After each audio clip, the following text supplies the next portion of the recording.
1974. I was 12. At the time, it felt like the most exciting thing in the world. Yeah. Because if you think of the psychology, I think you can trace it back to colonialism or whatever you want to say. But the idea of going abroad was a big deal, and everything Western or American was deemed in our social circle in Sri Lanka as something to be aspired to. So even when we were living there, if you had any paraphernalia or items that had reference points to the West, that was deemed to be cool, I would say, amongst, obviously we weren't rich enough to go abroad. So when the time came that my father did get a job here, and then we all made the move, obviously going abroad, it wasn't, people say, well, you sad to leave, and the honest truth is no. In retrospect, I was sad later on to have left my friends, but at the time it was the most exciting thing, because Sri Lanka at the time anyway was undergoing import restriction stage in their economy. So we weren't getting all the so-called the reference points of coolness like Coca-Cola and stuff, that they weren't available to ordinary mortals. So when I came here, wow, there was TV, craft cheese. I could go and buy dinky toys, Those are like things you have to be like Cadbury's chocolate. They were like things that rich people ate and consumed. So we were coming to that place now. And I didn't have the stuff that my dad had to put up with. I was just a 12-year-old kid. Spent the first few weeks in London in my grandma's flat in West Kensington. Probably Millionaire's Row now, but every day was an adventure, and it was completely positive, I would say, because it even it was a drab. It was like October 1974, but my letters back to my friends were, I still remember them. Wow, there's TV that I can watch. We didn't have TV technology in Sri Lanka then. I'm drinking Coke from a can. It was like a huge novelty. Yeah, so my experiences were positive. I can't remember facing any kind of racism until I started really living here, going to school here and stuff. In Manchester. In Stockport, yeah. And then again, it was, bear in mind, our lifestyle in Britain anyway was already quite westernized. So when we came to Britain, my first language, there was a big difference to, like, say, other people's experiences here, the Windows generation. Oh, no, not that I'm talking about other Asian people whose first language probably wasn't English, and we were already from a very, very westernized situation. So it wasn't that hard. It wasn't culturally, it wasn't that hard to fit in. Even for people like my mom and dad, they drink, for example, that go to the pub, stuff like that. And for us, the books I was interested in, the books that, I could talk about stuff with my friends and stuff. So even saying I experienced racism, I was still happy to be here. But yeah, there were times when it got, but you kind of like, you wouldn't really talk about it. It's something that you had to like cope with. So somebody said something to you on the street, you'd ignore it and just carry on. It's quite demeaning. There were times when I remember being at school one time, and there was a certain bus. I didn't want to get that bus back on that particular bus because of the stuff I used to get thrown at me, especially upstairs. So I used to, because for your own like self-preservation, for your own self-preservation of your own psyche, of your own self-worth, because we were brought up to believe, we were somebody in Sri Lanka. We weren't ordinary people. We weren't we weren't rich, but we were brought up to believe that we had worth. So to preserve that, and that's also the way my parents brought us up. So to preserve your own sort of self-image, I would pretend that I had extra homework to do. So I couldn't even, I had to fool myself, and that sort of made me feel better. So I couldn't get that bus because I had extra homework. I couldn't admit to myself, I'm telling you now, I couldn't get that bus because I didn't want to put up with the abuse or, the cheap shots. It wasn't physical, it was just cheap shots like chocolate drop or whatever it was. But it was quite humiliating. And so there were times, I used to support Manchester United, I still do actually, and people talk about how football has changed for the worse. You don't get the atmosphere in the terraces, but that's also a little bit overrated, I think. The atmosphere in terraces was pretty awful at times. Racism. And I remember in the 70s, going to the Sheffield End, being there, and especially it's funny because West Brom. It's funny. It's quite ironic because the manager of West Brom was Ron Atkinson, and he subsequently was cited for being a total racist, and he made a horribly racist remark about, I think, a French player or something. He called him Desailly, wasn't it? Desailly, yeah. And of course, he had. But the ironic thing was, in the 70s, his teams had the 3 black players that no other teams had so many black players, or 4. And I remember games against West Brom, it was humiliating because you're sat there as a non-white person, or you're stood there as a non-white person, and people are screaming, salivating and trying to. It's horrific, and that's not gone away actually, as we know. But it feels like a resurgence actually. I think there's a veneer of respectability that's quite. I'm talking about in the Premier League round. I think there's a veneer of respectability, but that comes down, I think, quite quickly. So those days were mixed. You're growing up, in your teens, so you're still brought up to think that you are untouchable. And I think it's so important. We were never given any kind of negative images at home. We were never. I never believed that I was anything less than. I always believe I was even more probably than somebody else. And I think that's the way we brought up in Sri Lanka and also in England. Yeah, I remember once writing to my cousin actually, because there was her husband was an amazing man. He's one of my heroes in Sri Lanka. Unfortunately, he died in the war. And he used to be, I don't know what his job ever was, but we used to live in the same house. They used to live on the bottom floor. And he used to do all this crazy stuff like collect fish tanks and rare fish. But he used to also be an amazing water skier. And he used to go and ski bare feet. He's very fit. You have to, it's a certain art to flicking off at a certain speed. And I remember being so we were growing up with all that going on, We used to go and do all that stuff. So when we were in school and we had kids saying things about their perceptions of Asia, which is pretty unflattering. I said, no, hang on a minute. That's not my reality. My reality is I knew a guy called Cedric who used to ski bare feet. And he used to try and teach me, or he taught me to water ski, I wasn't living in a mud hut, So we always had that and that's never gone away. Unfortunately, probably got myself first probably too much. Probably should be less. Yeah. It was all, I would say, I have to say that if you have a profit and loss account in this experience, I'm very happy to have come to England.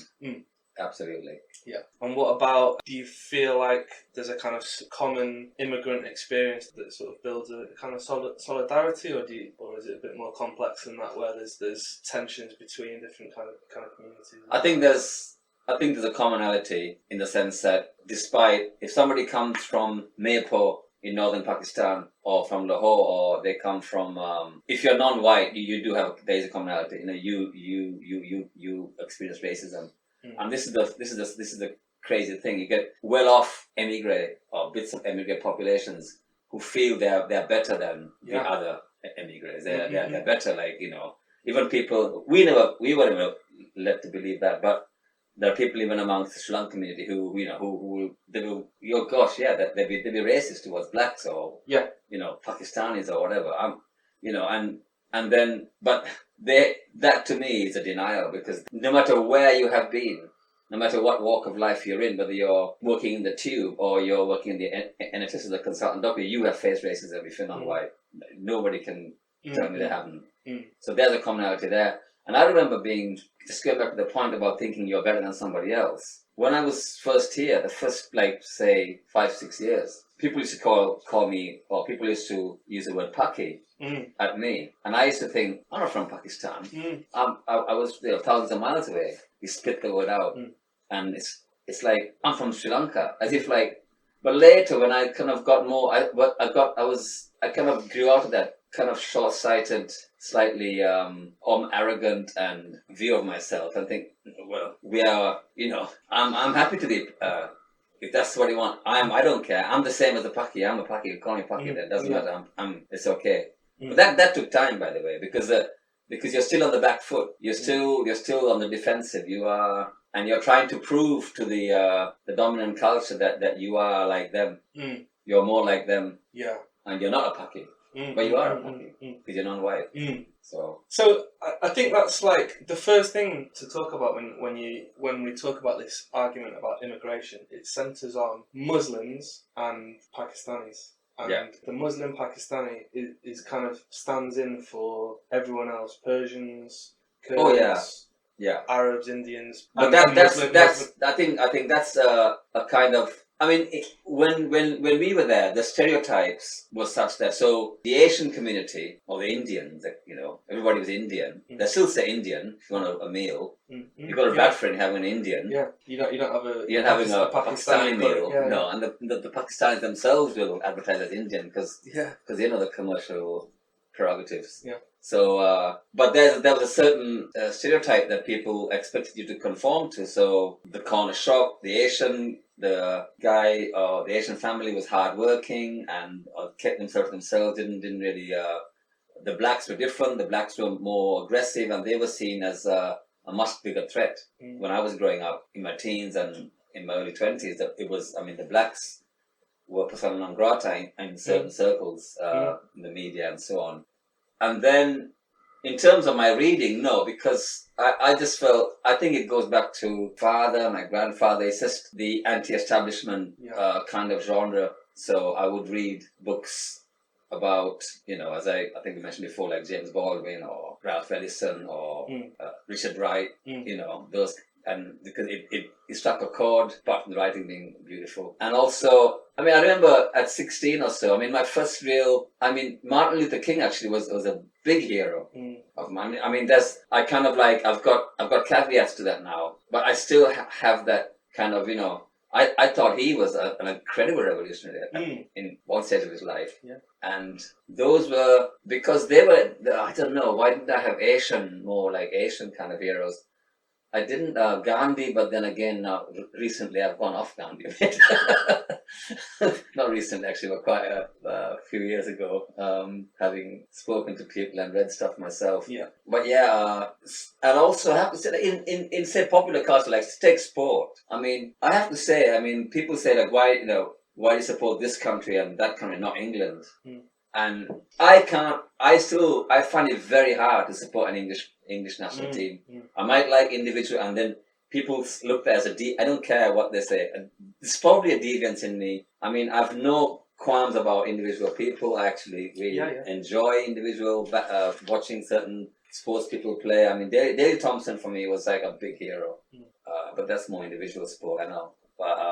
But say, I'm this. I think we're like really similar I'm a white Mancunian, so like I was a huge England rugby fan. But this is the point. The point is when, for example, when Norman Tebbit brought out the cricket test, or the whole concept of that, and I had white friends, because most of my friends are white. Right? They are. That's actually a fact. They would fail that test because they were supporting the West Indies as well. Right. But I was supporting it for the reason that they were good and they were great to watch, and they were the ultimate in coolness in cricket, as far as I was concerned. But there was another aspect to it, and the huge aspect is that they were cocking a snook at the establishment. Beating England was a big deal. I remember playing cricket when I was maybe 10 or 11, and the best player on our team was a Pakistani bowler. He was born in Manchester, but I remember that bit. I didn't take part in this debate, but I remember sort of some of the other kids like haranguing him that, and he was insisting that when he grew up, if he was good enough, he'd choose to play for Pakistan. Yeah. He would never play for England. Yeah. And like the other kids on the team were quite annoyed by that. Right. But yeah, anyway, should we like address a few of the typical attacks on immigration that you get spread in the media? So they take all our jobs. Well, who is the they? I mean, the first thing is to say that, I mean, the age-old argument that Britain was built on immigration, and if you think of the recent history of immigration, say the Windrush generation, I mean, why did they come? Because they were invited to come to Britain. Because post-war, Britain, I mean, post-war, the British economy was growing, and you needed people to drive the tubes, to man the buses, to clean the streets, and these jobs were advertised. Welcome to the mother country. I mean, and then the experience was horrific. So the first thing is, and even going back, so that's the first thing. It was not like they were invited to come here, and previous to that, and Britain is it's such a ridiculous argument. The first thing they take all, who is the our and who is the they. Yeah, you've got to deconstruct it all, because I saw a post on Facebook from, well, I won't say who, but it said something like, after World War II, we rebuilt the country. And it's like, just completely ignorant of the fact, who rebuilt it? There was a labour shortage. And that's why people were invited, the Windrush generation. And then later, when the economy was contracting, it's a two-pronged thing, isn't it? One, we don't need them as much anymore. Yeah. Two, who do we blame about this economic contraction? Two birds with one stone. It's not. I mean, going back to Enoch Powell and the rivers of blood, and then Margaret Thatcher talking about blaming people. So who do you blame for say, for example, racism? The person who gets hit, the person who is the object of the abuse, just for being there, not the abuser. And then why are they there? I mean, as you said, there's. I mean, we could, to every single one of these points, we don't actually need to go into the details, but we can just say, look, empire is the answer to every single. When you talk about immigrants are doing this, that, and the other, even if they were, like we'll get into it and debunk a few of these things, because it's most of the time it's made up. But even if they were, get your foot off their necks first. People just don't understand the nature of the global system and Britain's role in it. They just think it's kind of the football league, and everyone's got the same 11 players. And so we're here, we're just protecting our boat, and then these things just happen without any antecedents. It just happens. It's a completely decontextualized thing where things just happen because that's what happens. But that's the way it's reported in like that. But many things are reported that way. I mean, not just immigration. I mean, you talk about some situation in the Middle East, and you get stereotypes. Yeah, that happens. Or African poverty. African poverty is because it's African poverty. There's no need to explain it even further. There's no antecedents for that, obviously. In that, so if you look at immigration, yes, so you got the Windrush generation. I'm talking about recent, and then after that you got the people coming in because they were thrown out from Uganda, and people coming in because a Kenyan nationalism took an ugly stand, and people were then forced to leave. And great as Kenyan nationalism was under Jomo Kenyatta and all that stuff, there were ugly sides to that, and people were forced to leave, and there was racism of blacks against Asians. So, but they were British subjects. So that's empire. Sorry, mate. We're coming to you because you sent us there as indentured labor, or our fathers there. Yeah. So where are your subjects? You literally can't talk about any of these things without talking about the nature of the global economic system and its past. So, one, those places are poor because they've been exploited and had resources extracted for at least a century and a half or more. And second of all, it's not just the past, it's going on right now. Those places are, I think, I don't want to get the figures wrong, it's a couple of $1 trillion that is extracted just from Africa alone, not even counting Asia, Latin America. So they're taking our jobs. We could go into like debunking that, because actually that is used on the left, in inverted commas, the left. But there is an element to that, which is what you say. I would say is the result of an economy that works to enrich people, and there's no checks and balances. So, for example, if you have an East European expert, and there is an argument that who comes into work for BT, say, in fiber optics, and they're experts in fiber optics, and they're used in that field, but they're paid the salary of some other person, then that obviously then it reduces. So there's an argument that East European labor or immigrant labor reduces wages. I don't know the figures, but that's very much to the advance of a certain form of capitalistic behavior, isn't it? Yeah, one, if it were true, and there's studies that show that it's much more complex than that, and often the opposite is true.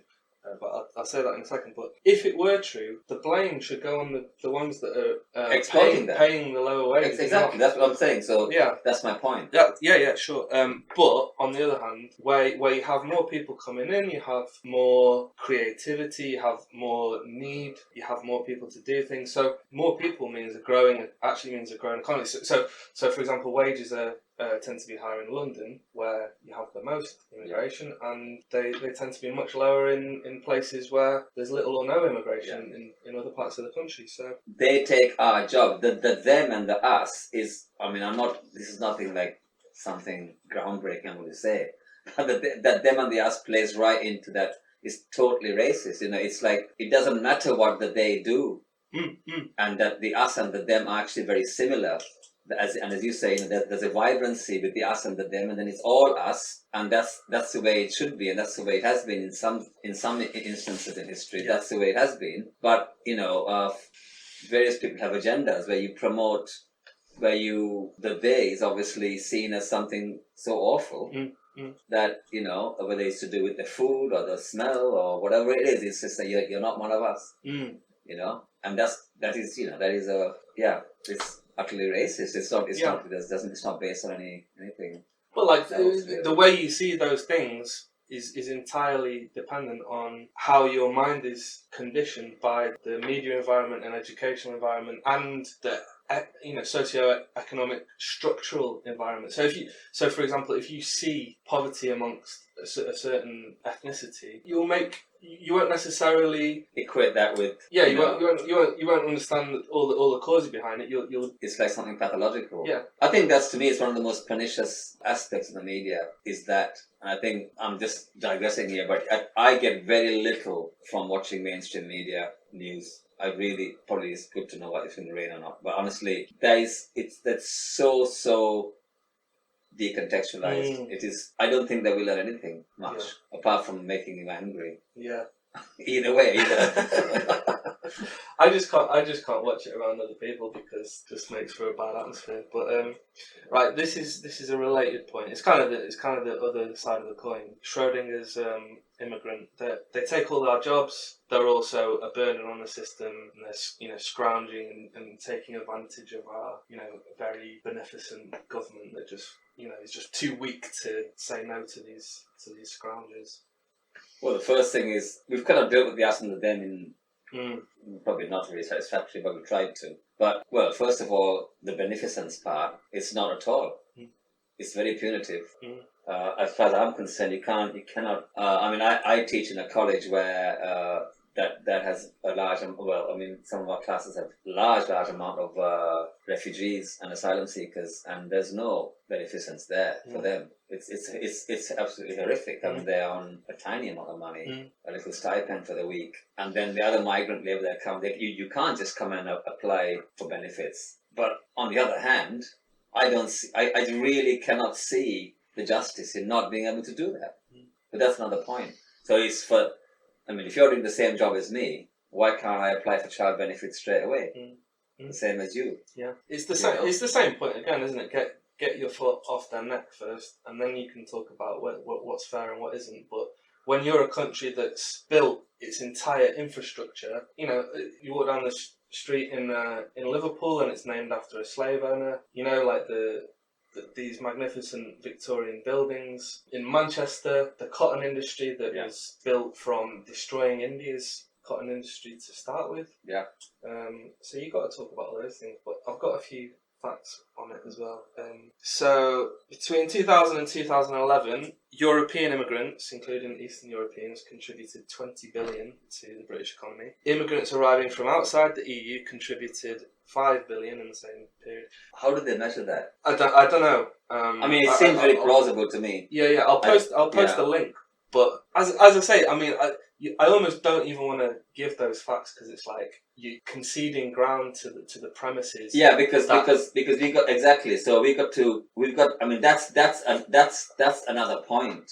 Yeah. It's not the central point. The central point being what you spoke about, not me, but what you said. Get off the back because and it's not. I mean, the fundamental premise of the question. Yeah. While they're taking knowledge up is wrong. Yes. Yeah. But I think it's also worth throwing every single thing you can at these people because if they say, oh well, they're a burden on the system, you can first of all debunk it very quickly and say, well, actually, you know, it's shown in this study that they've contributed all these billions of pounds, and then you can say, and that doesn't even matter because, you know, that's irrelevant whether they've contributed or not. Yeah. You know, this whole economy, this whole edifice was. Yeah, it's built on the blood and the sweat and the tears of people in Africa, Asian. And without getting even it's basically built on labor. And okay, I mean, so you got you have people. I mean, I don't want to get into like political system, but it's built on British labor, foreign labor, African slaves, and you can't move on. How can you move on? Because there's a direct correlation. There's links to everything. Yeah. There's about as many British people claiming benefits in Europe as there are Europeans claiming in the UK. But that's again, you know, the sense of entitlement, isn't it? Yeah. That goes through. Sorry to interrupt, but that goes through all kind of reporting. I mean, if you look at just something completely separate. Yeah. But if you look at the bombing and the murder of the Iranian general in Iraq, I mean. Suleiman, yeah. So that is couched in these kind of like defense terms or whatever, even in so-called respectable media. So I mean, the idea that you can, so that's the central title. We are entitled to do that. Yeah. But I mean, imagine an American general. Killed doing on a tour of some country. But I mean, it's unthinkable. Let's say China invaded and destroyed Mexico and Canada, and then not even as grand as that. I mean, something. Yeah, I mean, just an American general killed on the course of his a tour in. I mean, anyway, all I'm saying is the sense of entitlement. So we are entitled to go anywhere we want and and foist ourselves on their systems. But obviously it's not we can't reciprocate that. Well, again, I mean, the racism's baked into the terms we use. So we call them expats. We don't call British people in Spain, all across the world are expats. Rather than immigrants. Oh. They're not even immigrants. They're settlers, aren't they? Yeah. For in sure places where they've wiped the indigenous people out. I actually have the fact written down, which is that rich countries give $130 billion to poor countries in overseas aid, which is mostly money going to I won't get into that. Well, their salaries. It's linked into contracts. I mean, it's not like selfless. No charity that's. No, for example, I mean, the World Bank's clients aren't Mozambique or Uganda or Kenya. The World Bank's clients are Caterpillar. And so on. I mean, because they get contracts. But in return, the money that flows from poor countries to rich countries is the lowest estimate is $2 trillion, and that's in debt servicing, trade mispricing, trade rules. Sure. I mean, the crazy thing, I mean, if you remember, I don't know if you're young, do you remember Band-Aid?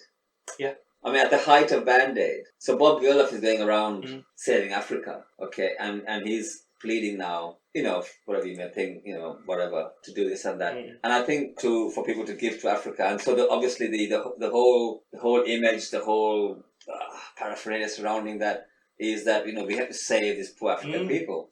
And yes, it is horrific. I mean, Ethiopia was starving. Again, there are reasons for that.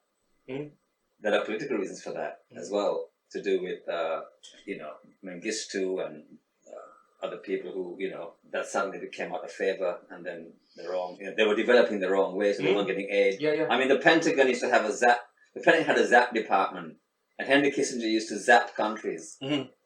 So zap goes your aid. That's way more. That's better than sending troops. Zap goes your aid. And the sanctions, which again, it's an anodyne word. It's economic warfare. Absolutely. So it's ruined Venezuela. It's ruined many countries. But irrespective of that, the net flow of income during Band Aid was from Africa, was from Ethiopia to the West. Now that's incredible. Anybody who would laugh at you if you said that. Surely we give, So what the great disservice that events and sort of phenomena that Band Aid and those other events, they just perpetuate this myth that we are helping poor people. And if you don't spike that, and if you don't question that, this will continue. Well, every time those adverts come on for WaterAid, Oxfam, those adverts are so racist. It's the childlike races need Western paternalism, and I have to say though, I mean, some of the Oxfam reports and stuff, I mean, they're quite academically very rigorous, and they do quite a good service there. I mean, they're quite unemotional, and this is I mean, they're a professional body, but I take your point. It's not black and white. Perpetuate that. I think people also don't realise the role that London plays.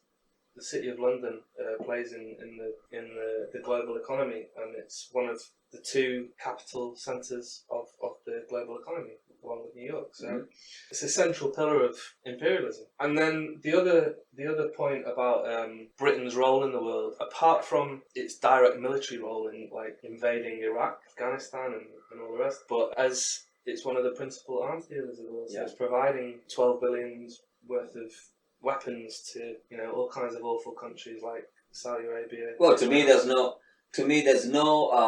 You can't dissociate yourself from your customer. You are your customer.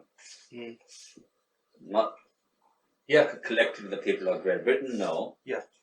But the establishment and the people that stand to gain the most. You cannot dissociate. So that is Britain's foreign policy. That's Britain. You cannot dissociate. So if you are selling arms to a regime. Well, you are that regime. I mean, that regime does, and that regime. I think we know the culprits, going back to Biafran War, going back to even Vietnam, where Michael Stewart, but then Foreign Secretary under Wilson. It's all the way with LBJ. I mean, they were there. They were supplying logistical, know-how, training, and that, and then more directly, obviously, in East Timor. And obviously now, in the Gulf states. I think that's quite well established, I think, though, isn't it? You've got to be really quite obtuse not to get that. But I still think that link is not made. That you cannot dissociate yourself from who you're doing stuff with.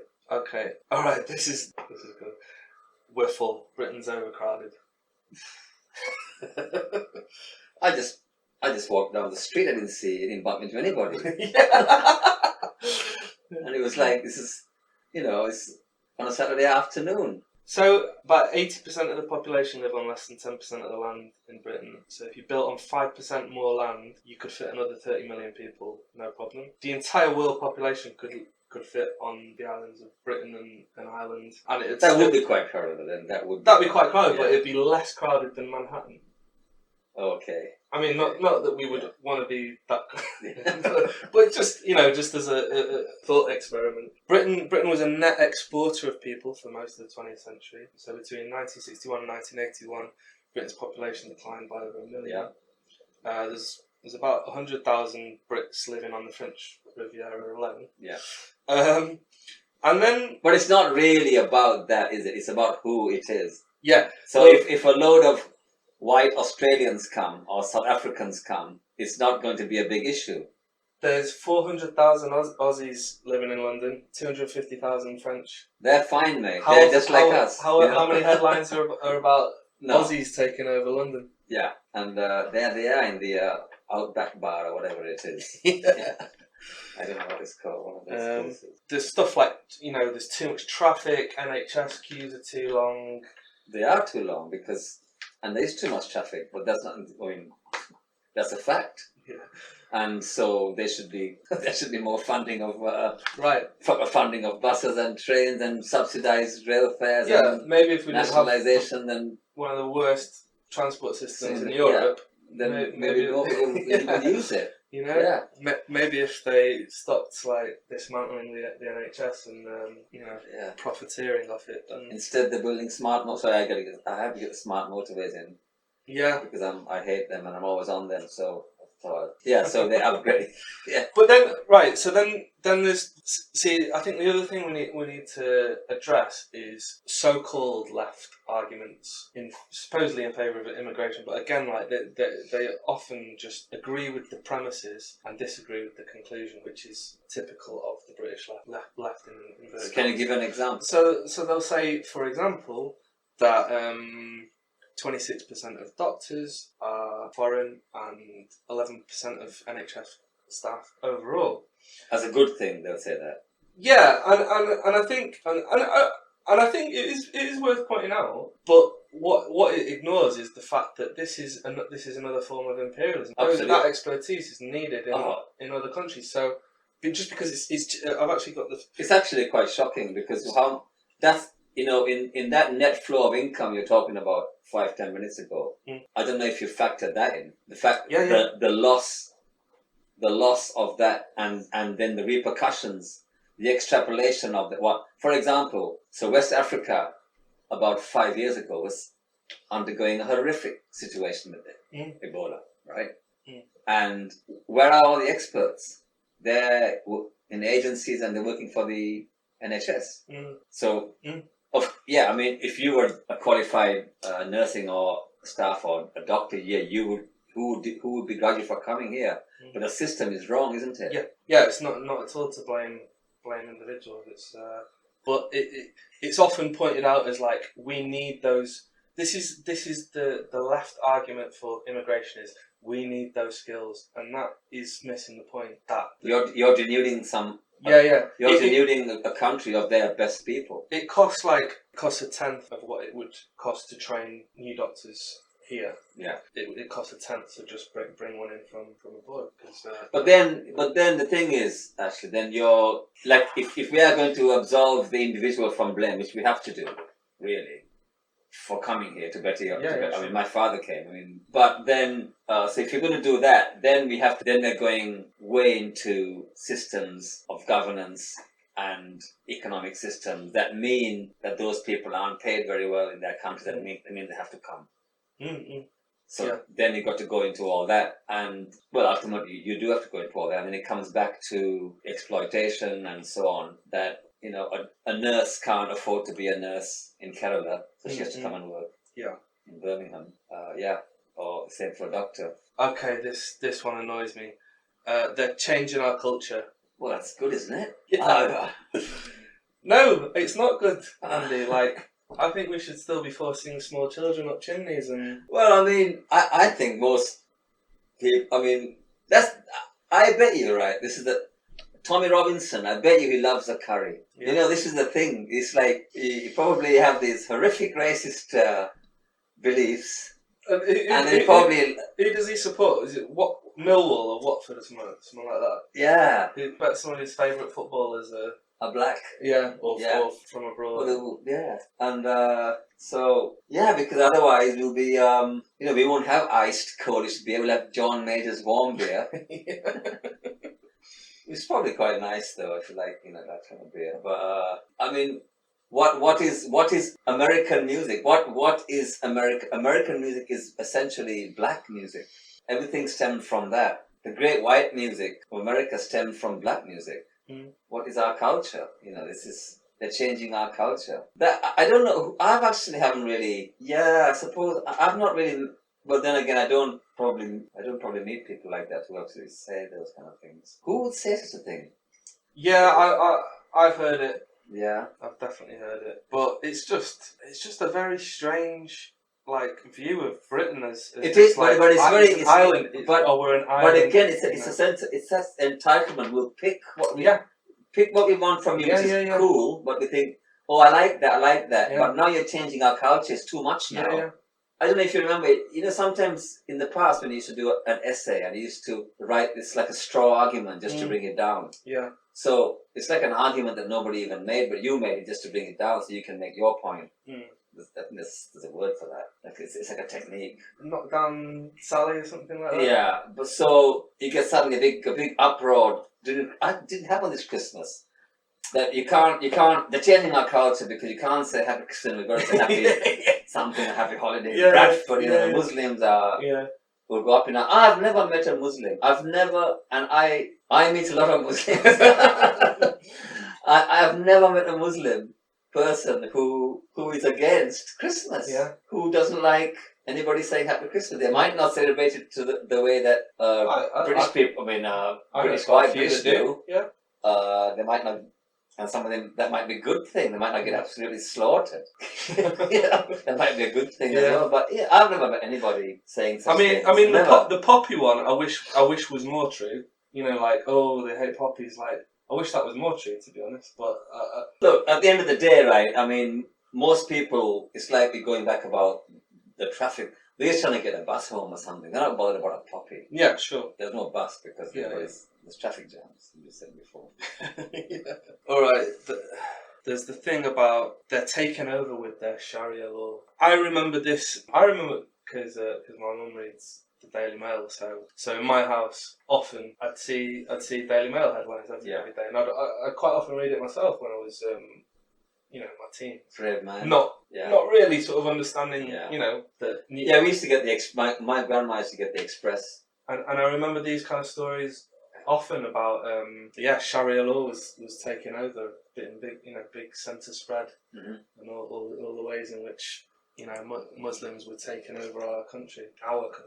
I actually went to I used to work in Rochdale years ago, and through one of my the people I met there in the job, he was hosting this event where his Bi'ut Tahir at the time, I don't know if it was a band organization, an Islamic organization was on the platform, and some people from the community were there, and the audience was mostly Asian Muslim, and there were some white people there, and so this guy was on the platform. Well, he was advocating Sharia law, right? So that was his thing.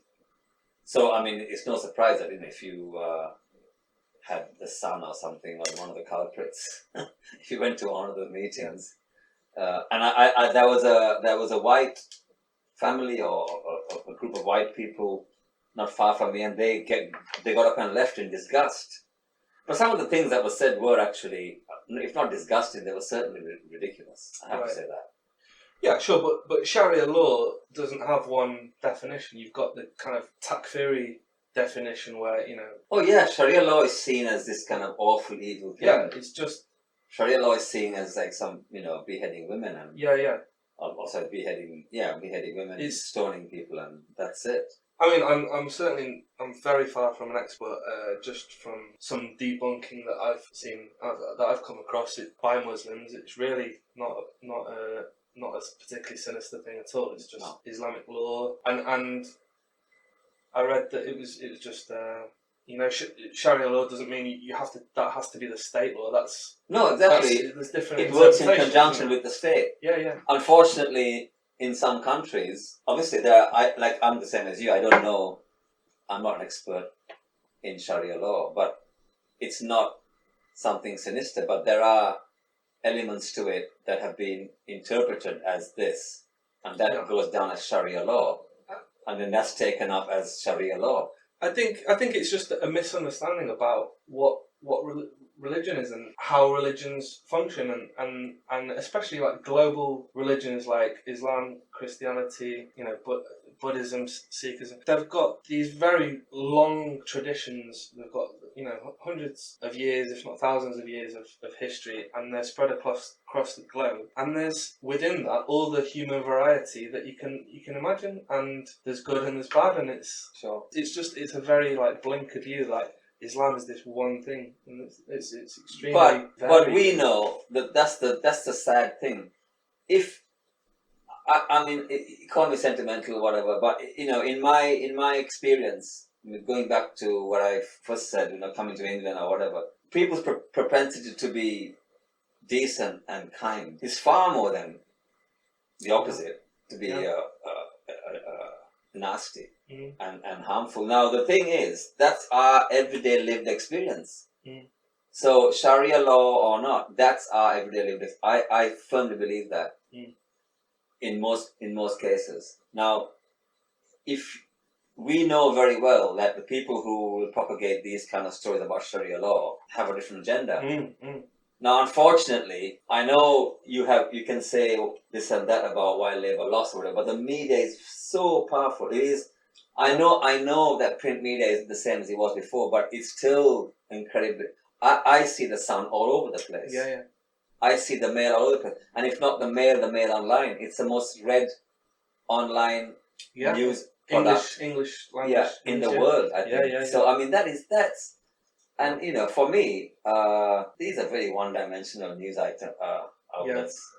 But I mean, it's just a very basic fallacy, isn't it? I saw something on Twitter where they said, remember how in school one or two kids caused trouble and the whole class got held behind after school by the teacher, and that's how Muslims feel, and it's like saying that all football fans are hooligans. But even that, why are we even asking that question? I remember being in Bradford, talking about the media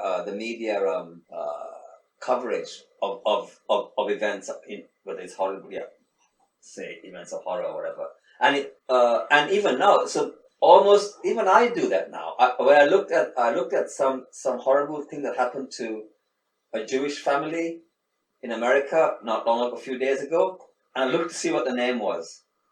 Was it a Muslim name or not? Oh, it wasn't. Well, that it's not like you think it's awful, but you almost breathing a sigh of relief. Because you, and then why am I feeling like this? Why then? And Muslims feel that more. So they're looking at something. Oh, it's another Muslim. Now the thing is, why should people ever have to feel? That's because Muslims are expected, and this is also done in like Radio 4 and all these clever people who come on like Thought for the Day and this kind of stuff, and even Muslim scholars who go on about terrorism and so on and so forth, and they're part of it. This kind of navel gazing. What makes a terrorist? And all this kind of stuff. So it's at the moment Islam has to constantly look into itself and